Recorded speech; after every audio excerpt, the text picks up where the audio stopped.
Hi, friends. This is your pal, Scott Garibay, and today we're going to talk about DM Bloodworth's Shadowdark session that he ran at um, Philadelphia Area Gaming Expo in January 2025. And I'm going to talk about an aspect that I did not like. All right. Now, I did talk about plenty that I did like. He did a great job of preparing for this session.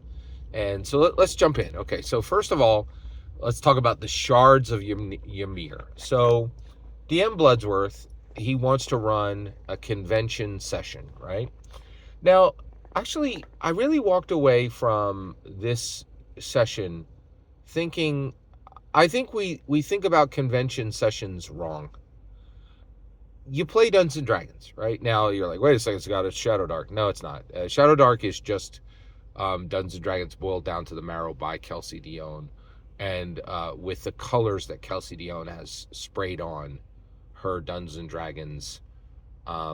It's more than a copy. I would say her elemental presentation of Dungeons and Dragons, right?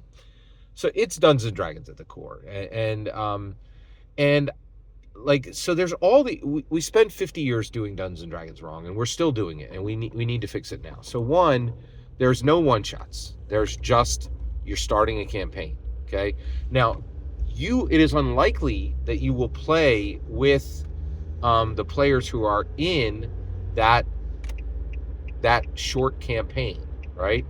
But each player is walking away from the table with an existing player character, right? They're going to go into other games, right? Other sessions, other worlds. And that's a continuation of that campaign. So my point is, when you sit down, never forget that you are launching something special, and you're launching multiple campaigns. You're launching 5 different characters out into the world, right? And if you don't remember this, you end up doing what I saw at the convention, where like a player played a player character and then just left his sheet. Like he gave the sheet back to the dungeon master, right? First of all, I thought that was insulting to the dungeon master. I would never, ever get rid of an identity I'd poured myself into, ever, right?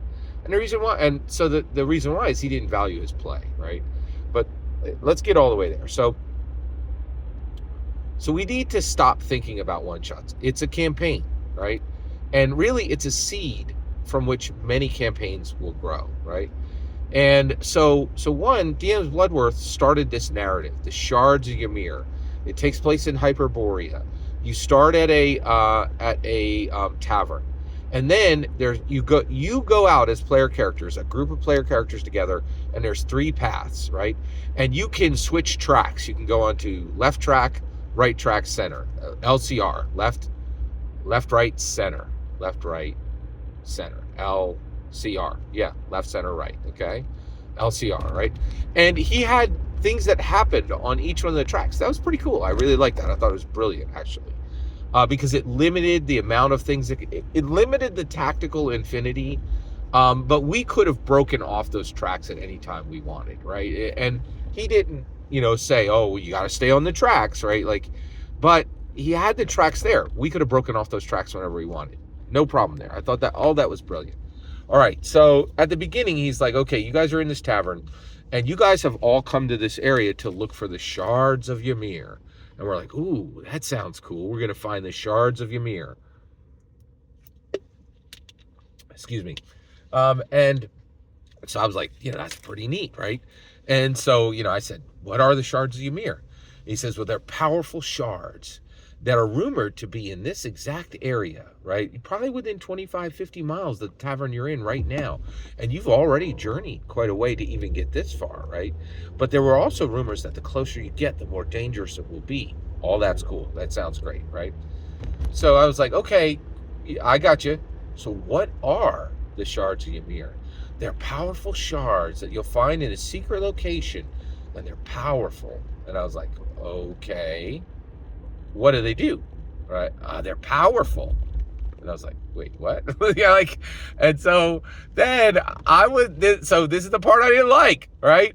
I was very clear. I asked like 3 times, and he was like, they're powerful, right? So first of all, I had been invited into this game, right? And so I didn't want to be a jerk. And everybody else at the table is spoon-fed regular tabletop role-playing game. People are, oh, no difference between a dungeon master and a game master, whatever. Like, like, they're not Scott Garibay, who's like, I ain't sitting at this table for fun. I'm here to improve myself, to grow, and to transform.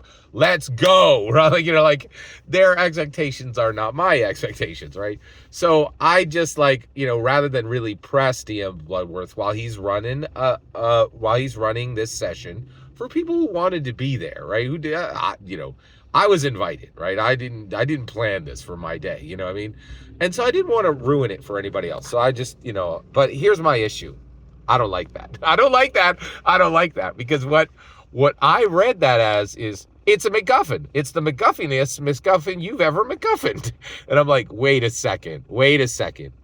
Are you telling me that you don't know what they're doing? Right? That's my read. And I will say, I'm not a charitable person. I don't, actually, I'm an evangelical Christian. I think that every person is a horrible, sack of sins that are going to go to the hot place, right? Like, I don't have the best look on humanity, right? And so I assumed, I'm like, okay, he said it's powerful and didn't tell me what it does because he don't know. And he never wrote it down because he's one of those guys who uses the term MacGuffin, right? I hate MacGuffins.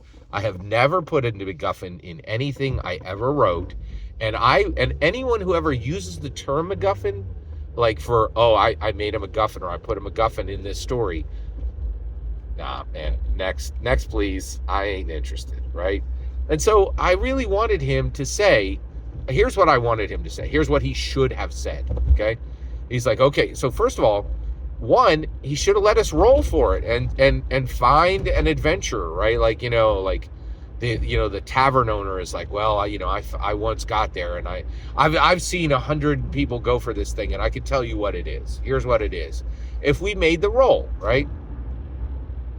And he would say, okay, and then he would say, blah, blah, blah, fantasy words, blah, right? But I'm going to tell you, and then as the dungeon master say, okay, here's a bunch of fantasy words, but this is what it actually does.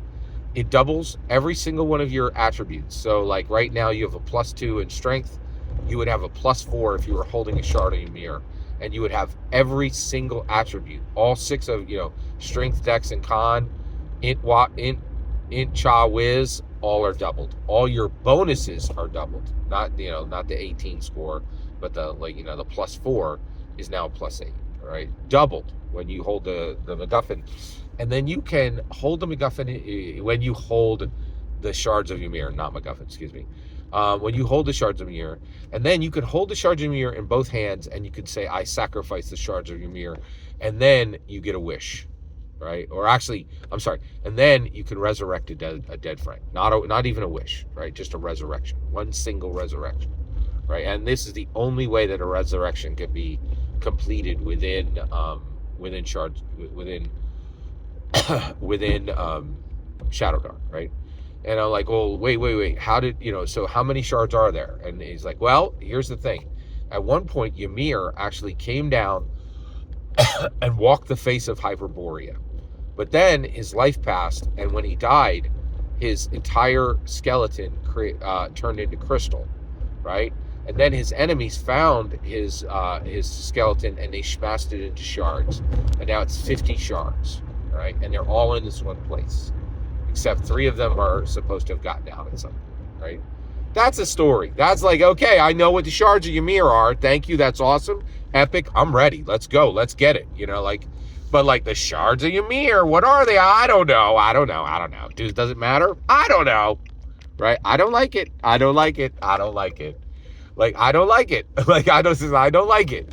I just, no MacGuffins. No MacGuffins ever. And in my humble opinion, having sat at the table and went through the Shards of Ymir, I don't think DM Bluddworth knows what the Shards of Ymir are, right? That's not cool, right? And I think it comes from, this MacGuffin concept, right? And I've met them. Man, you're going to meet them too. Dungeon Master like, oh, well, it's just a MacGuffin. It doesn't matter. It matters. Everything at the table matters, right? Especially if you're trying to do what I do. If you have goals to accomplish with Dungeons & Dragons, every bit of it matters. If you're there for fun, right? Like, then, yeah, it doesn't matter. And you could use ridiculous terms like MacGuffin, right?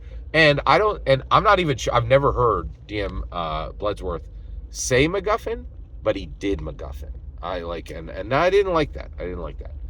In my humble opinion, we need to do better.